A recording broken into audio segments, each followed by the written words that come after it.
Hello learners, आज हम आपके लिए लाए हैं राजस्थान जीके का एक ऐसा टॉपिक जिसमें हर स्टूडेंट को कुछ न कुछ कन्फ्यूजन रहता ही है। इस टॉपिक का नाम है राजस्थान के लोक नृत्य। एक बहुत ही कन्फ्यूजिंग एवं फैक्चुअल टॉपिक जिसमें ज़्यादा कुछ समझने को है नहीं, उसमें सब कुछ अपने को याद ही रखना पड़ता है। और इस टॉपिक को याद रखना यूँ तो बहुत मुश्किल है, पर हम इसे कहानी एवं ट्रिक्स के माध्यम से इसे बहुत ही आसान कर देने वाले हैं। तो चलिए शुरू करते हैं। पढ़ने की सुविधा के लिए राजस्थान के लोक नृत्य को 4 भागों में बांटा गया है। पहला जनजातीय व जातीय लोक नृत्य, दूसरा क्षेत्रीय लोक नृत्य, तीसरा है धार्मिक लोक नृत्य and last but not least व्यावसायिक लोक नृत्य। सबसे पहले स्टार्ट करते हैं जनजातीय व जातीय लोक नृत्य से। पहला है सहरिया जनजाति और इसके 2 नृत्य है लहंगी और शिकारी। अब इसे याद कैसे रखेंगे कि कोई कन्फ्यूजन ना हो। तो देखिए, शहर के लोग ना थोड़े फैशनेबल होते हैं, तो जब शहर के लोग ना शिकार करने जाते हैं ना, तब लहंगा पहन के जाते हैं।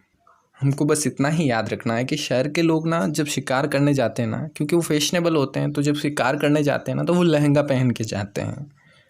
तो शहर के लोग से हो गया सहरिया जनजाति, और शहर के लोग लहंगा पहनकर शिकार करते हैं, तो लहंगे से हो गया लहंगी नृत्य और शिकार से हो गया शिकारी नृत्य।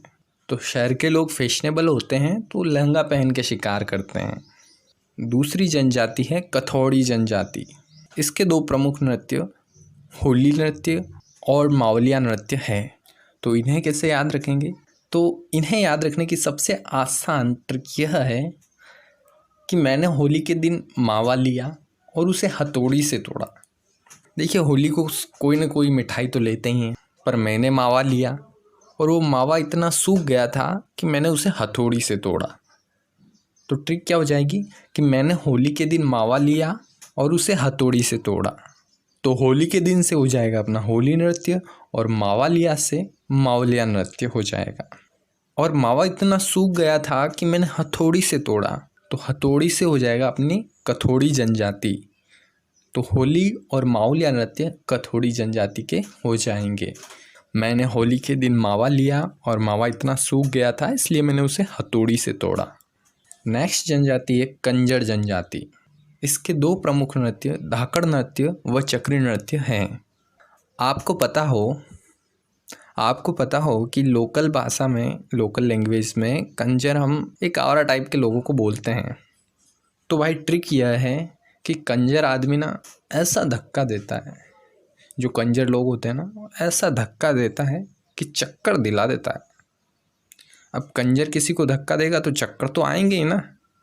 तो कंजर आदमी से हो गया अपना कंजर जनजाति और धक्का देने से हो गया धाकड़ नृत्य, और धक्का देने से चक्कर आने लग गए तो चक्कर से हो जाएगा अपना चक्री नृत्य। ध्यान रखना, चक्री नृत्य द्विचक्री दूसरी जनजाति का नृत्य है, तो चक्कर से चक्री न कि द्विचक्री। नेक्स्ट है मीणा जनजाति। इसके 2 प्रमुख नृत्य नेजा एवं रसिया है। तो इसे याद रखने की ट्रिक यह है, देखिए ये कहानियाँ सिर्फ याद रखने के लिए हैं, इनमें ज़्यादा दिमाग नहीं लगाना है अपने को, तो बस इन कहानियों के माध्यम से अपना काम निकालना है। तो ये ट्रिक्स और कहानियाँ किसी को ठेस पहुँचाने के लिए नहीं है। इस कन्फ्यूजिंग टॉपिक को क्लियरली याद कैसे रखा जाए एग्ज़ाम तक, बस इसीलिए ट्रिक्स बनाई जाती हैं। तो मीणा जनजाति के 2 प्रमुख नृत्य नेजा एवं रसिया हैं।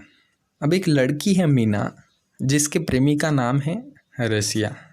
एक मीना नाम की लड़की है, उसके प्रेमी का नाम रसिया है। तो जो मीना है ना, वो रसिया से इतना प्रेम करती है कि वो हरदम यही कहती रहती है कि मीना को ले जा रसिया, मीना को ले जा रसिया। तो मीना से हो जाएगा अपना मीणा जनजाति और लेजा रसिया से हो जाएगा नेजा और रसिया लोक नृत्य। फिर आती है भील जनजाति, जो कि एग्ज़ाम पॉइंट ऑफ व्यू से मोस्ट इम्पोर्टेंट है।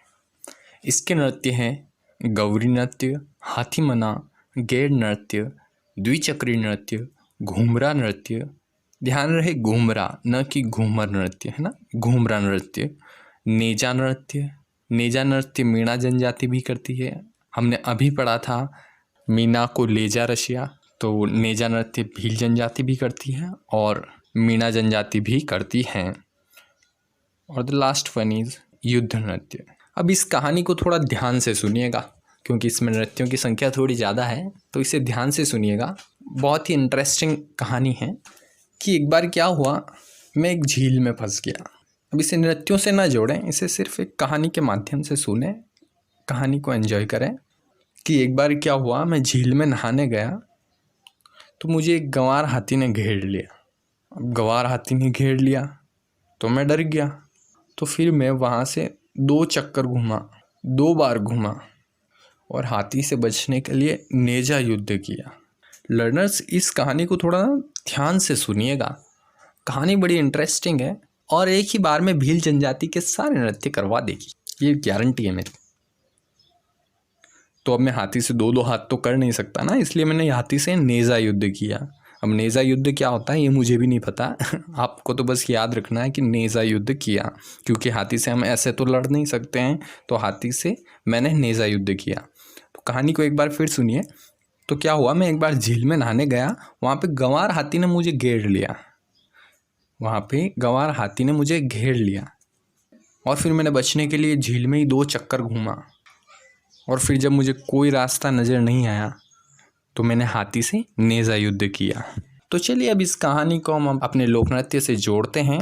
तो मैं झील में नहाने गया, तो झील से तो हो गया भील जनजाति, वहाँ पे मुझे हाथी ने घेर लिया, वहाँ पे मुझे गंवार हाथी ने घेर लिया। तो गंवार से हो गया गौरी नृत्य, हाथी से हो गया हाथी मना नृत्य और घेर लिया से हो गया गैर नृत्य। फिर मैं हाथी से बचने के लिए 2 चक्कर घूमा, तो 2 चक्कर से हो गया द्विचक्री नृत्य और घुमा से हो गया घुमरा नृत्य। आपको ध्यान में हो तो मैंने बताया था कि चक्री नृत्य अलग है और द्विचक्री नृत्य अलग है। तो ये द्विचक्री नृत्य भील जनजाति का है और चक्री नृत्य कंजर आदमी ने धक्का दिया तो चक्कर आ गया, तो वो कंजर जनजाति का है। फिर मुझे कोई रास्ता नज़र नहीं आया तो मैंने हाथी से नेजा युद्ध किया। तो नेजा से नेजा, नेजा लोक नृत्य और युद्ध से युद्ध नृत्य हो गया। फिर आता है अपना गरासिया जनजाति, जो कि एग्जामिनेशन पॉइंट ऑफ व्यू से भील जनजाति जितना ही मोस्ट इम्पोर्टेंट है। इस जनजाति से एक आधा क्वेश्चन तो टपक ही जाता है और एक मोस्ट इम्पोर्टेंट क्वेश्चन तो यह आता है कि उस नृत्य का नाम बताइए जो कि बिना वाद्य यंत्र के किया जाता है। तो गरासिया जनजाति को आप ध्यान से सुनिएगा, इसकी कहानी को थोड़ा मन लगाकर सुन लीजिएगा, एक बार में ही इसके सारे नृत्य याद हो जाएंगे। तो इसके प्रमुख नृत्य हैं वालर, मोरिया, मांदल, रायण, लूर नृत्य, गौड़ नृत्य, जवारा, कूद और लास्ट वन इज गरबा नृत्य। तो इसकी कहानी क्या है, बड़ी इंटरेस्टिंग कहानी है, थोड़ा सा ध्यान लगाकर सुनिएगा, एक बार में इसके सारे नृत्य क्लियर। तो इसकी कहानी मेरे घर की है कि मेरे घर पे क्या है कि मेरे घर पे ना एक दिन मोर नाच रहा था। मेरे घर पे मोर नाच रहा था और वानर देख रहा था। वानर समझते हो ना, बंदर। तो एक वानर उसे देख रहा था। तो वानर ने उसको कहा कि ए मोरियरी माँ, अब अपने राजस्थान में ऐसे ही बोलते हैं ना, फलाण जी की माँ, फलाण जी की छोरी। तो वानर ने कहा कि सुन मोरियरी माँ, एक राय देता हूँ, गौर से सुनना। क्या कहा वानर ने कि मोरियरी माँ, एक राय देता हूँ, गौर से सुनना कि यहाँ मत नाच, कि जब लू चले ना, लू समझते हो ना, गर्मियों में जो गर्म हवा चलती है ना उसे लू कहते हैं, कि जब लू चले ना तो जवार के खेत में कूद जाना और वहाँ गरबा करना। वानर ने मोरिया की माँ को क्या राय दी कि जब लू चले तो जवार के खेत में कूद जाना और वहाँ गरबा करना। एक बार फिर से इस कहानी को समझते हैं कि मेरे घर पे मोर नाच रहा था और वानर ने उसे देख लिया। तो वानर ने कहा कि सुन मोरियरी माँ, एक राय देता हूँ, इसे थोड़ा गौर से सुनना, इसे गौर से सुनना कि जब लू चले ना तो जवार के खेत में कूद जाना और वहाँ गरबा करना। तो इस कहानी को हम थोड़ा रिलेट कर लेते हैं अपने लोक नृत्य से। ये कहानी मेरे घर की है तो घर से हो जाएगा गरासिया नृत्य, क्योंकि मोर मेरे घर नाच रहा था ना, तो कहानी मेरे घर की हो गई और घर से हो गया गरासिया नृत्य। गरासिया गरासिया ऐसा थोड़ा रिलेट कर लेना है ना। वानर ने मोरिये की माँ को राय दी, तो वानर से हो जाएगा वालर नृत्य, मोरिये की माँ से हो जाएगा मोरिया नृत्य और माँ से मांदल नृत्य और माँ को राय दी, राय से रायण नृत्य। तो वानर ने मौर्य की माँ को राय दी, तो वालर, मौर्य, मादल और रायण नृत्य। क्या राय दी कि गौर से सुन, गौर से सुनना मतलब गौर नृत्य। अब गौर से क्या सुनना है कि जब लू चले तो जवार के खेत में कूद के गरबा करना। लू से हो जाएगा लूढ़ नृत्य, जवार के खेत से हो जाएगा जवारा नृत्य, और कूद के गरबा करना यानी कूद नृत्य और गरबा नृत्य हो जाएगा।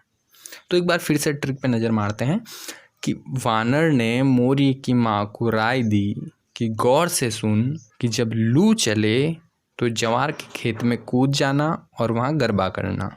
तो हो गए ना इसके सारे नृत्य एकदम से बिल्कुल सटीक तरीके से याद। अब इसमें एक महत्वपूर्ण बात यह है कि इसमें एक आता है बिना वाद्य यंत्र के होने वाला नृत्य। तो हम इस पर एक नज़र डालेंगे तो अपने को पता चल जाएगा कि इनमें से कौन सा नृत्य है जो बिना वाद्य यंत्र के हो जाए। तो इसमें कूदने में कौन सा वाद्य यंत्र लगेगा भाई? तो कूद नृत्य एक ऐसा नृत्य है जिसमें किसी वाद्य यंत्र की आवश्यकता नहीं होती है, ये बिना वाद्य यंत्र के किया जाता है। और यह क्वेश्चन एग्ज़ाम में कई बार पूछा गया है, तो इसे बिल्कुल ध्यान रखना कि कूदने में किसी भी वाद्य यंत्र की ज़रूरत नहीं होती है। तो आज के लिए बस इतना ही, मिलते हैं वीडियो के नेक्स्ट पार्ट में। आपको ये मनगढ़ंत कहानियाँ और ट्रिक्स कैसी लगी कमेंट करके मुझे ज़रूर बताएं, और यदि आपने हमारा चैनल सब्सक्राइब नहीं किया है तो इसे अभी सब्सक्राइब करके बेल आइकन को प्रेस करें और चैनल को लाइक एवं शेयर ज़रूर करें। जय हिंद साथियों।